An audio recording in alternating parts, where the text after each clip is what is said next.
하나님의 말씀은 히브리서 9장 22절 말씀입니다. 봉독하겠습니다. 율법을 따라 거의 모든 물건이 피로써 정결하게 되나니 피 흘림이 없은즉 사함이 없느니라. 아멘. 할렐루야. 오늘도 하나님의 말씀을 통해서 우리가 하나님을 만나고 하나님의 음성을 듣고 그 음성을 통하여 새 힘을 얻는 귀한 은혜의 시간 되기를 주의 이름으로 축원드립니다. 지난 수요일은 3.1절이었습니다. 3.1절의 만세운동은 피 흘림의 가치를 아는 사람들을 통해서 시작되었습니다. 피 흘리는 것을 두려워하는 것이 아니라 피를 흘려야 할 때 흘리지 않는 삶을 더 두려워하는 사람들이 모여서 목숨을 걸고 대한독립 만세를 외친 날이 바로 3.1절입니다. 그래서 오늘은 하나님의 말씀을 통해 피 흘림에 관한 몇 가지 은혜를 함께 나누기를 원합니다. 첫 번째 우리가 나눌 은혜는 귀하지 않은 피는 없다는 겁니다. 그러나 귀하지 않은 곳에 쓰이는 피가 있습니다. 피는 생명입니다. 누구의 피든 귀합니다. 그러나 귀한 곳에 쓰인 피가 있고 귀하지 않은 곳에 쓰이는 피가 있습니다. 저희 아내가 혈액형이 RH-A형입니다. 좀 특수 혈액형입니다. 그래서 예전에 혈액투석이 필요한 어떤 분에게 몇 시간 동안 수혈을 해준 것이 기사화된 적이 있었다는 말을 들었습니다. 아는 사람이 아니고 그냥 필요한 사람에게 제공을 했던 것입니다. 이러한 경우는 피가 가치 있게 귀하게 쓰인 경우입니다. 피 흘림의 목적과 대상에 따라서 피 흘림의 가치와 결과가 달리 평가가 됩니다. 똑같은 피 흘림이 아니라는 것입니다. 가치 있는 피 흘림이 있습니다. 누군가의 희생의 결과로 누군가 편안한 삶을 누리게 되는 것이 가치 있는 피 흘림입니다. 사람에게 있어서 피는 가장 귀한 것입니다. 이 피 흘림은 가장 귀한 생명을 다른 사람들을 위해 희생하는 것이기 때문에 가장 귀한 헌신일 수밖에 없습니다. 이렇게 누군가를 살리기 위해 누군가를 지키기 위해 흘린 피는 가치가 있습니다. 그러나 누군가의 것을 빼앗기 위해 흘리는 피는 가치가 없습니다. 지금 우크라이나 전쟁 중에 러시아군의 희생자 수가 얼마인지 아십니까? 지난 77년간 러시아는 여러 전쟁에 개입됐습니다. 한국전쟁, 아프가니스탄 전쟁, 체첸 전쟁 등 러시아가 벌인 전쟁이 17번입니다. 그동안의 군사작전에서 발생한 전체 전사자 수가 49,300명이었습니다. 77년간 전쟁 속에서 죽은 사람이 49,300명이었습니다. 근데 이번에 우크라이나 전에서 러시아군의 사망자 수가 6, 7만 명입니다. 거의 2배입니다. 그런데 러시아군의 희생자 수만 이 정도니까 우크라이나 군과 민간인 사상자까지 합치면 그 수가 얼마나 많겠습니까? 그러나 그것으로 얻은 것이 무엇입니까? 아픔과 상처와 비난뿐입니다. 귀한 피를 귀하지 않은 곳에 사용하고 있는 것입니다. 우크라이나 전쟁으로 인해 짧은 기간에 이렇게 많은 사람들이 피를 흘리게 된 이유가 무엇입니까? 피 흘릴 대상을 잘못 찾았기 때문입니다. 사망한 러시아 군인들 7만 명이 싸울 대상은 우크라이나 사람들이 아니었습니다. 전쟁을 일으킨 몇몇 사람들과만 싸워서 물리치면 될 일이었습니다. 그들은 싸울 대상을 잘못 정했고 피 흘릴 곳을 잘못 선택했기 때문에 정작 싸움을 일으킨 몇몇 사람을 제지하고 말리면 될 것을 도리어 그들의 야망과 명분을 위해 수많은 사람들을 죽게 한 것입니다. 정작 무엇을 위해 누구를 위해 피를 흘려야 할지 모르기 때문에 더 많은 사람들이 엉뚱한 장소에서 헛된 피를 지금도 흘리고 있는 것입니다.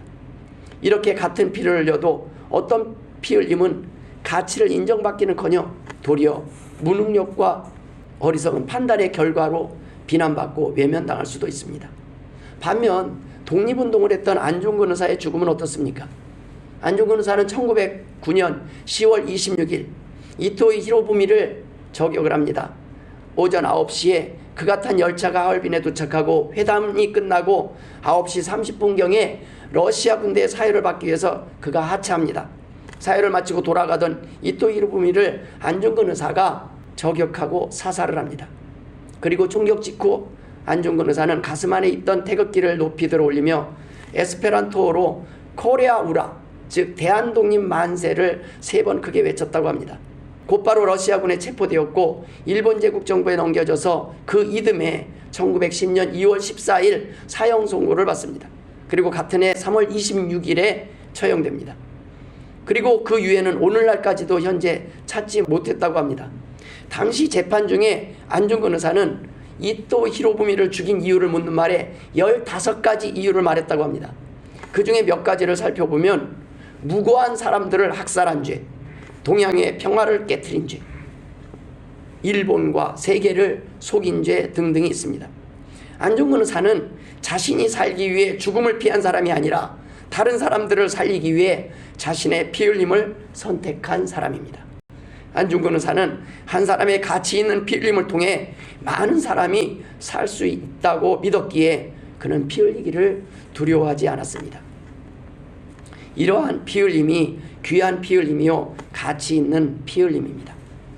주님의 피 흘림은 어떻습니까? 온 인류를 구원하시기 위해 기꺼이 온몸에 물과 피를 다 흘리셨습니다. 가장 귀한 주님의 피 흘림을 통해 오늘 우리에게는 구원의 길이 열렸고 우리도 죽음을 두려워하지 않는 믿음과 소망을 갖게 되었습니다.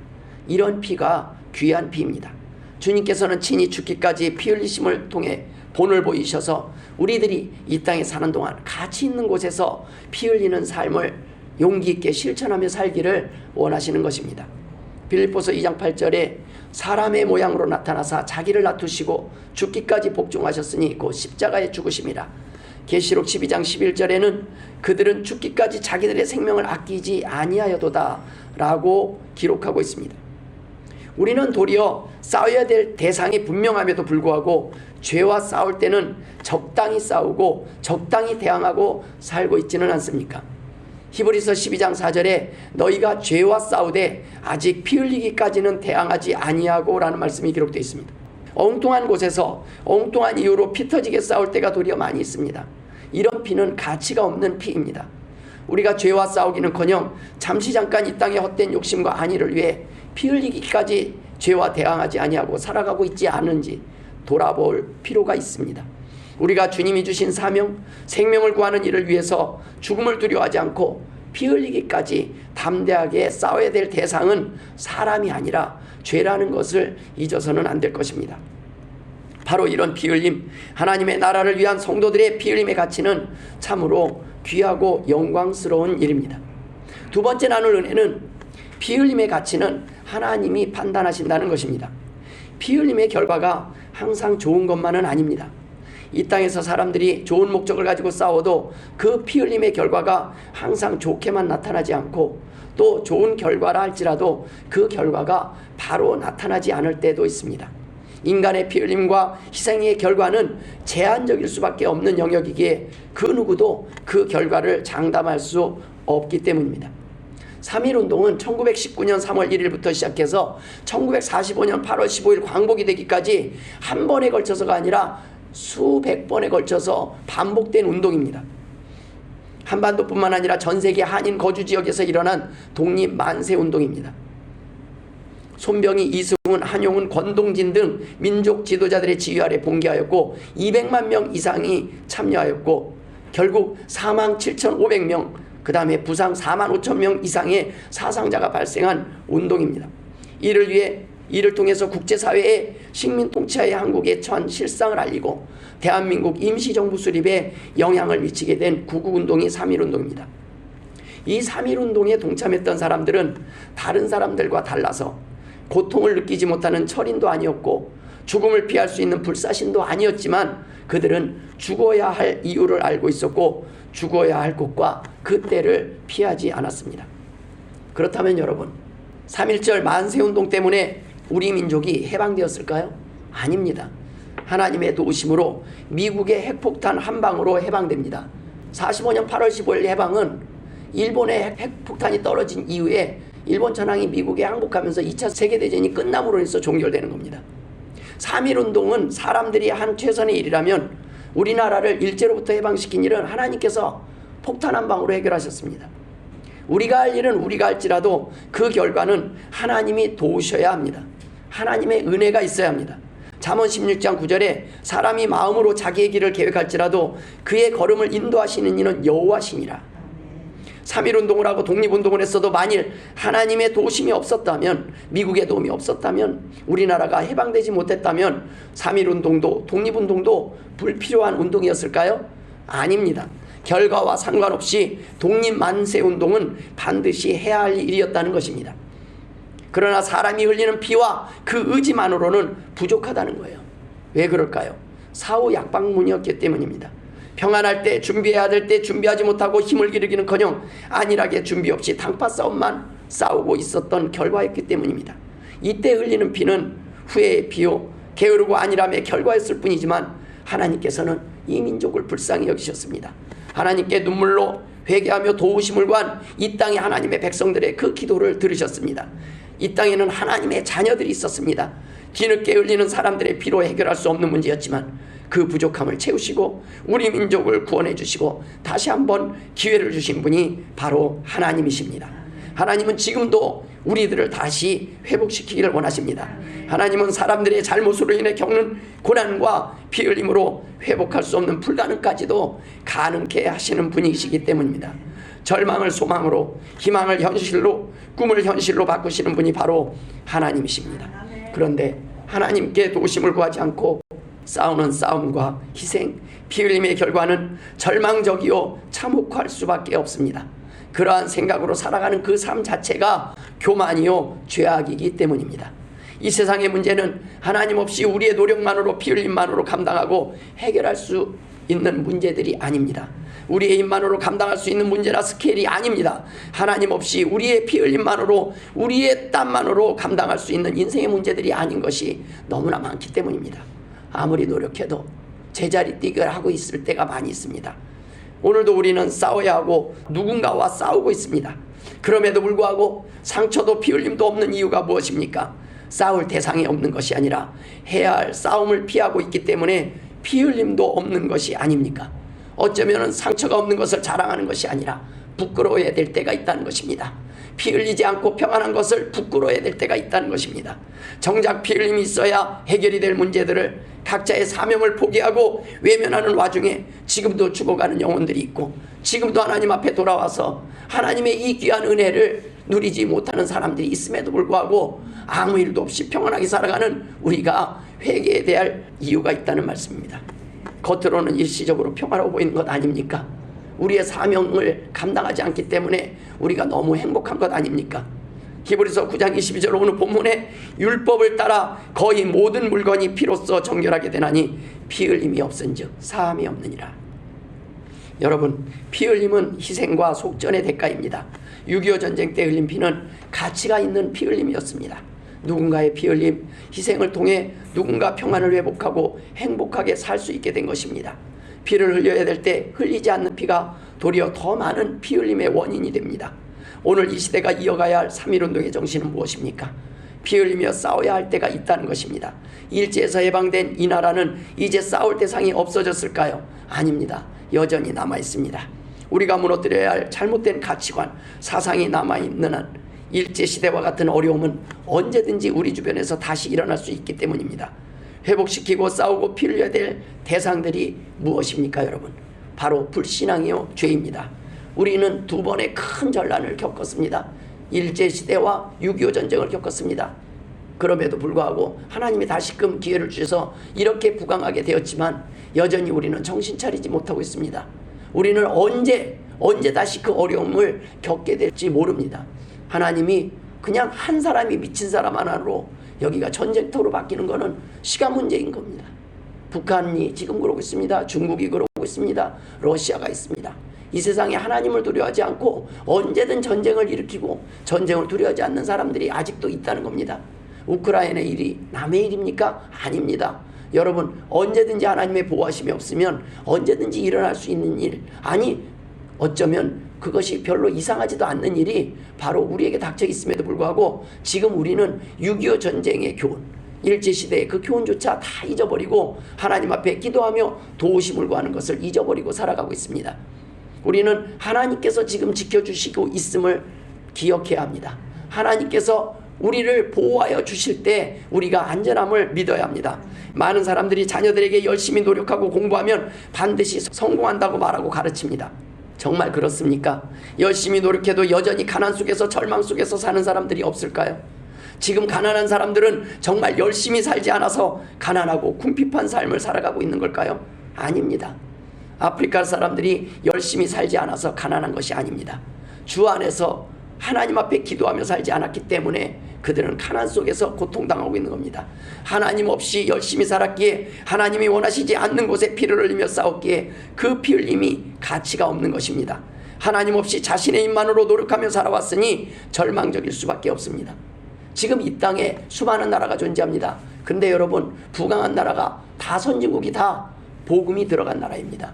복음이 들어간 나라는 가난했던 나라가 변하여 부강한 나라로, 건강한 나라로 바뀝니다. 왜요? 하나님을 두려워하며 살기 때문입니다. 하나님을 두려워하기 때문에 사람들을 무시하지 않습니다. 사람들을 사랑합니다. 사람들을 이용하는 법을 만드는 것이 아니라 사람들을 위하는 법을 만듭니다. 사람들이 살기에 좋은 나라를 만듭니다. 사람들을 위해서 노력하는 국가가 세워집니다. 정부가 세워집니다. 그렇기 때문에 부강할 수밖에 없고 평안할 수밖에 없는 것입니다. 그러나 하나님을 떠난 백성들은 지금 어떻게 살고 있습니까? 이 지구상의 가난으로 어렵게 살아가는 나라들은 다 하나님을 모르는, 하나님을 등지고 사는 백성들입니다. 역대하 16장 7절에 왕이 아람 왕을 의지하고 왕의 하나님 여호와를 의지하지 아니하였으므로 아람 왕의 군대가 왕의 손에서 벗어났나이다. 시편 52편 7절에 이 사람은 하나님을 자기 힘으로 삼지 아니하고 오직 자기 재물의 풍부함을 의지하며 자기의 악으로 스스로 든든하게 하던 자라 하리로다. 이런 사람들의 피 흘림의 결과는 비참할 수밖에 없습니다. 절망적일 수밖에 없습니다. 그러나 하나님을 의지하는 사람들의 고백은 어떠합니까? 시편 56편 4절에 내가 하나님을 의지하고 그 말씀을 찬송할지라. 내가 하나님을 의지하였은즉 두려워하지 아니하리니 혈육을 가진 사람이 내게 어찌하리까. 담대해집니다. 이런 사람들은 두려움이 없습니다. 죽음도 두려워하지 않기 때문입니다. 하나님을 믿고 하나님의 도우심을 의지하며 사는 것이 지혜요 은혜입니다. 우리 하나님께서 우리에게 주신 힘이 2%가 부족해서 우리가 죽어갈 때 그 부족한 2%를 채우시는 정도가 아니라 설사 우리의 능력이 98%가 부족해도 하나님께서 도우시면 채워지고 승리할 수 있음을 믿으시길 주의 이름으로 축원드립니다. 그것이 하나님을 믿는 백성들의 삶입니다. 여러분, 가나의 혼인잔치는 물은 있었으나 포도주가 없었어요. 그 물의 양만큼 포도주로 바뀌게 하시는 것은 하나님입니다. 그냥 말씀 한마디로 물이 포도주로 바뀌는 기적이 되는 것입니다.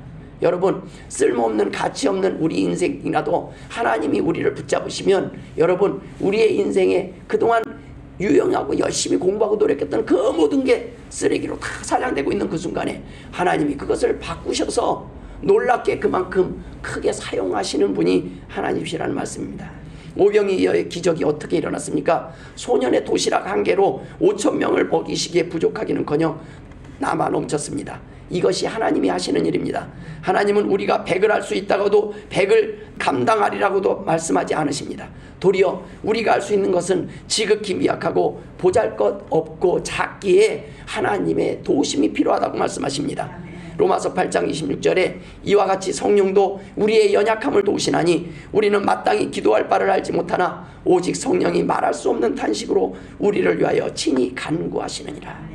인간 자체가 대단한 존재가 아니라는 것입니다. 하나님을 떠난 백성들, 인간들 결국 얼마 지나지 않아 죽을 수밖에 없는 소망 없는 존재들 뿐이라는 것입니다. 그런데 하나님을 만나면, 하나님이 도우시면, 하나님의 능력을 힘입게 되면 달라진다는 말씀입니다. 우리는 우리의 노력과 결심으로는 단 하루도 안심하고 살아갈 수 없음을 고백해야 합니다. 우리는 피곤하며 넘어지며 쓰러질 수밖에 없는 존재이지만 하나님을 의지하는 백성들의 결국은 회복이요 행복이요 축복된 삶이란 말씀입니다. 모세를 사용하신 하나님께서 모세를 다시 부르시기까지 훈련시킨 시간이 40년이었습니다. 모세가 왕자로서 나 정도면 이스라엘의 지도자가 될 자격이 있어 하고 자신의 혈기와 지혜를 의지해서 이스라엘 백성을 끌어가려고 했을 때는 그는 도망자의 신세가 돼버립니다. 그 뒤에 모세가 낮아져서 40년 동안 하나님은 모세를 광야에 그냥 내버려 두셔요. 그때 모세가 깨닫고 다시 80세가 됐을 때 하나님이 부르십니다. 그때 모세가 한 고백이 무엇인지 아십니까? 나는 부족한 자입니다. 나는 감당할 수가 없습니다. 그때 하나님이 내가 너와 함께 하리라 말씀하십니다. 하나님이 함께 하시면 모든 것이 가능합니다. 하나님이 없으면 그것이 실패의 원입니다. 주님께서도 3년간의 공생의 사역을 위해 무려 30년을 기다리셨습니다. 여러분, 시작이 반이라는 말이 있습니다. 일단 시작하는 것이 가장 힘들 것입니다. 처음 하나님을 의지하고 처음 하나님 앞에 기도하는 것이 제일 힘들 때가 있어요. 그러나 한번 기도해 보십시오. 여러분의 진짜 힘든 부분들, 진짜 아무에게도 내놓지 못한 문제들을 하나님 앞에 기도해 보십시오. 진심으로 하나님 살아계심을 보여달라고 하나님 앞에 붙잡고 매달려 보십시오. 하나님은 여러분의 삶 가운데 하나님의 살아계심을 증명하실 것입니다. 더 이상 자신의 능력만 믿고 사는 삶을 내려놓고 하나님의 능력을 의지하며 사는 믿음의 삶을 오늘 시작해 보십시오. 우리를 도우시는 하나님이 어떤 분이신지 믿게 된다면 누구나 새 힘과 능력을 얻을 수 있을 것입니다. 이사야 40장 28절 이후에 너는 알지 못하느냐? 듣지 못하였느냐? 영원하신 하나님 여호와 땅끝까지 창조하신 이는 피곤하지 않으시며 곤비하지 않으시며 명철이 한이 없으시며 피곤한 자에게는 능력을 주시며 무능한 자에게는 힘을 더하시나니 소년이라도 피곤하며 곤비하며 장정이라도 넘어지며 쓰러지되 오직 여호와를 앙망하는 자는 새 힘을 얻으리니 독수리가 날개치며 올라감 같을 것이요 다른 박질하여도 곤비하지 아니하겠고 걸어가도 피곤하지 아니하리로다. 우리는 피곤하고 무능하고 지쳐있지만 지금도 넘어지고 쓰러지고 아무것도 희망이 없고 소망이 끊어진 존재이지만 지금 우리를 도우시는 하나님은 여전히 피곤하지 아니하시며 곤비하지 않으시며 명철이 한이 없으시니 두려워하지도 말고 걱정하지 말라는 것입니다. 세 번째 우리가 나눌 은혜는 단 한 사람의 피 흘림으로도 충분하다는 것입니다. 고린도전서 15장 21절에 사망이 한 사람으로부터 말미암았으니 죽은 자의 부활도 한 사람으로 말미암는도다. 아담 안에서 모든 사람이 죽은 것 같이 그리스도 안에서 모든 사람이 삶을 얻으리라. 한 사람 주님께서 흘리신 피가 온 인류의 죄를 담당하실 수 있었던 것처럼 주님께서는 오늘 주님을 위해 헌신하고 흘린 땀 한 방울, 피 한 방울 들여진 한 사람을 통해서 우리 자신뿐만 아니라 우리 사회를 회복시킬 수 있다고 말씀하고 계시는 것입니다. 너 한 사람이면 충분하다는 것입니다. 나를 위해서 헌신하고 나를 위해서 쓰이기를 원하는 너 한 사람으로 하나님은 충분히 이 땅에 기적을 보게 하실 수 있다는 말씀입니다. 단 한 사람의 피 흘림, 헌신과 작은 섬김만으로도 놀라운 기적이 일어날 수 있습니다. 사렙다 과부의 마지막 한 끼 식사가 그의 3년 6개월 동안의 식사가 보장되는 기적을 경험하게 되었습니다. 한 소년의 도시락을 통하여 오병이어의 기적이 일어났고 기적을 경험하는 데 필요한 헌신은 소년의 작은 도시락 하나면 충분했습니다. 하나님은 우리의 대단한 것을 사용하시는 것이 아닙니다. 많은 사람이 모인 곳에 능력이 드러난다고 말씀하시지 않았습니다. 너 한 사람으로 충분하다. 오늘 내가 드린 그 작은 도시락 하나로도 충분하다라고 말씀하고 계시는 겁니다. 그 나머지를 채우실 분이 하나님임을 믿느냐라고 물으시고 계시는 것입니다. 우리를 사용하고 일하시는 분은 너가 아니라 하나님임을 믿으라는 말씀입니다. 세상을 변화시키는 데 필요한 헌신도 마찬가지입니다. 저와 여러분의 작은 결심, 작은 헌신에서 시작될 것입니다. 모쪼록 오늘 허락하신 기회를 놓치지 않고 드려진 이 작은 헌신이야말로 산을 옮기는 첫삽이 될 것을 믿는 것이 무엇보다도 중요합니다. 마태복음 17장 20절에 이르시되 너희 믿음이 작은 까닭이니라. 진실로 너희에게 이르노니 만일 너희에게 믿음이 겨자씨 한 알만큼만 있어도 이 산을 명하여 여기서 저기로 옮겨지라 하면 옮겨질 것이요 또 너희가 못할 것이 없으리라 라고 말씀하셨습니다. 오늘 겨자씨 한 알만큼의 진짜 믿음이 있는 사람 한 사람이면 충분합니다. 진짜 헌신이 작은 헌신 하나만으로도 충분합니다. 하나님을 믿는 백성의 작은 움직임 하나만으로도 충분합니다. 때가 되면 산을 옮기는 기적을 경험하게 될 것이라는 말씀입니다. 그만한 믿음이 없는 것이 문제라는 것입니다. 하나님의 도우심을 믿고 구한다면 부족한 인간의 피 흘림과 헌신으로 채울 수 없는 인간의 한계를 극복할 수 있다는 말씀입니다. 하나님만이 우리의 2% 부족해서 피곤하고 넘어지는 인생에게 소망이 될 수 있습니다. 아니 어쩌면 내게 있는 능력이 단지 2%의 능력뿐이라도 하나님은 나머지 98%를 채우시겠다는 말씀입니다. 실패했을 때 열심히 산 만큼 노력한 만큼 그 결과가 좋지 않은 사람들이 더 많이 힘들지 않겠습니까? 정말 인생 가운데서 사람들이 할 수 있는 건 다 해봤고 이 정도 했는데 내가 성공하지 못한 게 이상할 만큼 도리어 이 땅의 사람들이 원하는 모든 스펙을 다 채웠는데도 불구하고 우리가 막혀 있을 때가 있지 않습니까? 여러분, 그러나 여러분 하나님 앞에 엎드리시길 바랍니다. 하나님 앞에 남은 2%를 채워달라는 것이 아니라 하나님, 나의 부족한 98%를 하나님 채워주옵소서. 하나님, 나를 사용하여 주옵소서. 나는 가진 것이 2랩돈 뿐입니다. 나는 가진 것이 이제는 아무것도 없습니다. 하나님, 이 부족한 종에게 하나님을 위해서 사용되기를 원합니다. 은혜를 주옵소서, 기회를 주옵소서 하실 때 하나님은 저와 여러분을 통하여 놀라운 일을 보게 하실 것이라는 말씀입니다. 이러한 사람들은 하나님 앞에 나와서 언제든지 하나님을 의지합니다. 하나님을 의지하고 살아가는 인생은 소망이 있지만 하나님을 의지하지 아니하고 여전히 내 경험과 내 지식과 이 땅의 삶의 스펙과 기준을 가지고 나아가려는 사람들은 절망할 수밖에 없습니다. 이 땅은 그렇게 관대한 것이 아니기 때문입니다. 이 땅은 그렇게 소망의 말 주지 않습니다. 나보다 더 조금이라도 나은 사람들이 이기는 세상이에요. 2등은 필요 없는 세상이 되어버렸어요. 그러나 여러분, 이 땅에서 하나님이 하시는 일은 그 부족한 사람들을 통해서 채우십니다. 시편 146편 3절에 귀인들을 의지하지 말며 도울 힘이 없는 인생도 의지하지 말지니 라고 말씀하십니다. 우리는 헛된 것을 의지하고 헛된 사람들을 의지했기 때문에 내 자신의 노력과 내 자신의 땀을 의지하고 내 자신의 지식을 의지했기 때문에 우리는 여전히 하나님의 도우심을 우리는 경험하지 못하고 살아가는 것입니다. 제가 이번 주에 영화 한 편을 봤습니다. 단지 스마트폰을 잃어버렸을 뿐인데 라는 영화입니다. 그냥 스마트폰 하나를 잃어버렸어요.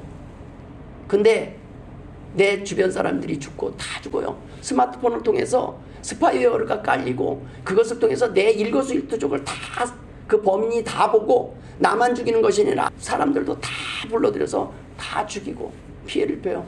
한 사람 한 사람 불러서 수많은 사람을 매장을 시켜버립니다. 스마트폰은 내 모든 정보가 다 있어요.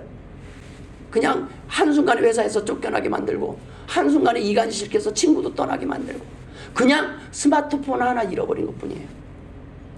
여러분, 우리가 이 땅에서 우리 자신을 얼마나 잘 보호하고 살아간다고 생각하십니까? 여러분, 오늘 막 조심하고 살아도 딱 한 번 넘어져서 인생이 바뀌어버리는, 여러분, 우리가 조심해서 건강한 것 아닙니다. 우리가 지금 잘 살아서 오늘까지 버티는 것이 아닙니다. 하나님이 우리에게 오늘까지도 기다리시면서 기회를 주고 부르시고 계시는 것입니다. 하나님이 지켜주셨기 때문에 우리가 건강하게 오늘 이 자리에 나올 수 있는 것입니다. 우리가 또 대단히 큰 실수를 해서 큰 불행을 닥치는 것이 아닙니다. 하나님의 보호하심을 거부하고 사는 삶이 불행할 수밖에 없는 것입니다. 하나님의 도우심을 경험하지 못하기 때문입니다. 하나님의 도우심 없이는 99%의 노력과 피 흘림으로도 실패할 수밖에 없지만 하나님이 도우시면 단 1%의 겨자씨만한 믿음만으로도 산을 옮길 수 있음을 믿으시길 주의 이름으로 축원드립니다. 우리의 능력이 얼마만큼이냐가 중요한 것이 아니라 누가 하나님을 의지했느냐가 중요합니다. 시편 121편 1절에 내가 산을 향하여 눈을 들리라 나의 도움이 어디서 올까? 나의 도움은 천지를 지으신 여호와에게서로다. 하나님을 의지하는 사람 단 한 사람이면 충분하다는 것입니다. 단 한 번의 기도, 단 한 번의 고백, 단 한 번의 예배를 통해서 변화됨으로 통해서 우리의 영원한 생명과 죽음이 결정된다는 것입니다. 여러분, 많은 사람들이 단 한 번의 예배, 나 오늘 그냥 딱 한 번만 교회 가보자. 그 한 번 교회 가서 하나님을 만나고 하나님의 말씀을 듣고 하나님을 의지함으로 인해서 그의 인생이 바뀌는 놀라운 기적들, 그 간증을 하는 사람들이 얼마나 많이 있습니까? 여러분, 바로 그 기적의 주인공이 바로 저와 여러분이라는 말씀입니다. 내일 우리에게 어떤 날이 예비되었는지는 모릅니다. 아니, 오늘이 우리의 마지막 날일 수도 있습니다. 아무것도 모르지만 지금 이 순간만큼은 하나님을 선택하고 하나님 앞에 나왔다는 것이 중요합니다. 지금 이 시간은 하나님 앞에 드려진 시간입니다. 하나님, 이 시간을 받아 주옵소서. 우리의 시간을 하나님이 받으시고 더욱더 귀한 것들로 채워주실 줄 믿습니다. 누구도 억지로 이곳에 끌려와 나와 있는 사람은 없습니다.